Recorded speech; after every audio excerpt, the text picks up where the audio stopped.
न्यायमूर्ती बडणे समितीची मुदतवाढ तत्काळ रद्द करावा, गोंडगोवारी समाजाची मागणी। गोंदिया जिल्ह्यात गोंदिया विधानसभेचे आमदार विनोद अग्रवाल यांच्या घरावर गोंडगोवारी समाजातर्फे त्यांचा धडक मोर्चा काढून घेराव करण्यात आला। महाराष्ट्र शासन निर्णय 24/8/1985 मधील गोंडगोवारी जमाती विषयी असंविधानिक व चुकीची माहिती तत्काळ दुरुस्ती करून संविधानिक गोंडगोवारी जमातीमधील नागरिकांना सुप्रीम कोर्टाच्या निर्णयानुसार अनुसूचित जमातींचे सर्व लाभ पूर्णवत सुरू करणे आणि सेवानिवृत्त न्यायाधीश KL वडणे यांच्या समितीने अहवाल तत्काळ प्राप्त करून त्यानुसार महाराष्ट्र शासनाने शासन निर्णय काढावे आणि वडणे समितीला जी मुदतवाढ देण्यात आली आहे ती मुदतवाढ रद्द करून 7 दिवसाचा आत या समितीचा अहवाल प्राप्त करावा। जर 7 दिवसाचा आत वडणे समितीचा आबा शासनाने प्राप्त केला नाही तर गोंडगोवारी समाज तीव्र आंदोलन करेल, असे निवेदन आमदार विनोद अग्रवाल यांना देण्यात आले। यावेळी गोंडगोवारी समाजातील नागरिकांनी सरकार विरोधी नारे देत 1985च्या शासन निर्णयाची होळी करत आपला निषेध व्यक्त केला। महाराष्ट्र सरकारने 1985 ला एक काळा GR काढलेला आहे आणि त्यामध्ये त्या GRमध्ये गोंडगोवारी समाजाची संपूर्ण चुकीची माहिती काढलेली आहे आणि त्यामुळे 1985 पासून आमच्या समाजाला कोणत्याही प्रकारचा आदिवासीचा लाभ भेटत नव्हता। याकरिता आम्ही सर्व शासन दरबारी आणि कोर्टातही दाद मागितला।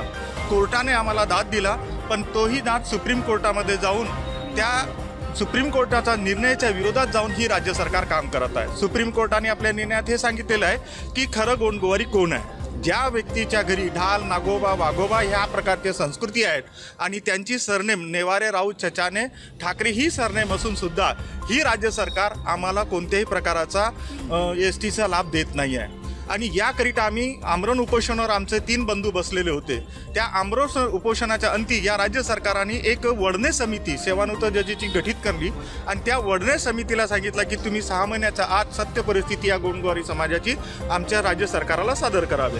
त्या वडणे समितीचा 6 महिन्याचा कालावधी या 6/9ला संपला आणि त्या वडणे समितीने अजूनपर्यंत अहवाल सादर केला नाही। उलट या सरकारने त्या वडणे समितीला आणखी 2 महिन्याचा एक्सटेन्शन दिलेला आहे आणि ह्या आमच्या समाजावर अन्यायावर अन्याय करत असताना वडणे समितीला जास्त काळ दिला आणि त्यामुळे आमच्या समाजाचा खूप नुकसान होणार आहे, कारण की आता लगेच इलेक्शन येणार आहे आणि तेव्हा आमच्या समाजाची एकच मान आहे आमदार सरांचा समोरी आणि आमदार सरांना विनंती आहे की सरकारला तुम्ही सांगा की ती वडणे समिती फक्त 7 दिवसाच्या आत तो आपला अहवाल सादर करेल आणि तो अहवाल आमच्या सकारात्मकच आला पाहिजे, कारण की सुप्रीम कोर्टाने जी सत्य परिस्थिती आली तीच परिस्थिती त्यांनी त्या आपल्या अहवालामध्ये टाकली पाहिजे आणि तो अहवाल सादर करून आमच्या समाजाला न्याय द्यावा एवढीच आमच्या समाजाची मागणी आहे। बंधू, आम्ही 70 वर्षापासून अन्याय सहन करत आहोत, पण आता आम्ही नाही सहन करणार आहे। आम्ही आता करो या मरो या परिस्थितीत आमचा समाज आता आलेला आहे आणि याच्यासाठी आम्ही आता समोर निघून गेलेलो आहोत।